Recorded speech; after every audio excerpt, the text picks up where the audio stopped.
ఒకరోజు ఒక యువకుడు తన గురువు గారి దగ్గరకు వచ్చి ఈ విధంగా అడుగుతాడు. గురువు గారు, నా జీవితంలో అన్ని కష్టాలు కన్నీళ్లే, జీవితాన్ని భరించలేకపోతున్నాను, ఏదైనా మంచి మార్గం ఉంటే సూచించండి అని అడుగుతాడు. గురువు తన వైపు వెంటనే తదేకంగా చూసి, సరే ఒక గ్లాసుడ నీటిలో పిడికెడు ఉప్పు వేసుకుని తీసుకునిరా అని అంటాడు. పిడికెడు ఉప్పు వేసుకుని తీసుకుని వచ్చిన తర్వాత దాన్ని తాగమనగానే మొదటగా తన వైపు చూసి తాగటం మొదలు పెడతాడు. మొదలు పెట్టిన కొద్దిసేపటికే చీ, భరించలేనంత ఉప్పుగా ఉంది, ఎలా తాగుతాం దీన్ని అని అడుగుతాడు.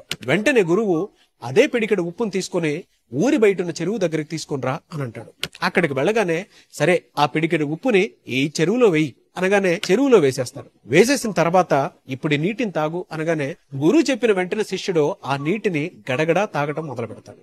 ఎక్కడా ఆపడు. తన దాహం తీరేంత వరకు తాగుతూనే ఉంటాడు. కొద్దిసేపటి తర్వాత దాహం తీరగానే ఆ నీటిని తాగటం ఆపేస్తాడు శిష్యుడు. ఇప్పుడు చెప్పు, ఆ నీరు బాగున్నాయా ఈ నీరు బాగున్నాయా అని గురువు గారు అడగగానే శిష్యుడు ఈ విధంగా బదులిస్తాడు. అది చాలా ఉప్పగా ఉంది, ఈ నీరు మాత్రం చాలా తీయగా ఉంది అని అంటాడు. వెంటనే గురువు ఆ నీటికి ఈ నీటికి ఉన్నటువంటి తేడా ఏంటి, ఒకే పిడికెడు ఉప్పు కదా అని అడిగితే శిష్యుడు ఈ విధంగా బదులిస్తాడు.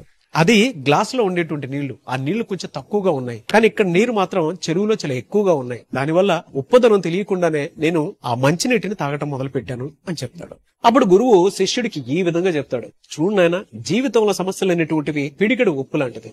అవి గ్లాస్ లో ఉన్న పిడికెడే, చెరువులో ఉన్న పిడికెడే. నీ జీవితాన్ని నువ్వు గ్లాసులా చూడాలా చెరువులా చూడాలా అనేది నీ చేతుల్లో, నీ నిర్ణయాలను బట్టి ఉంటుంది అని చెప్పడం జరుగుతుంది.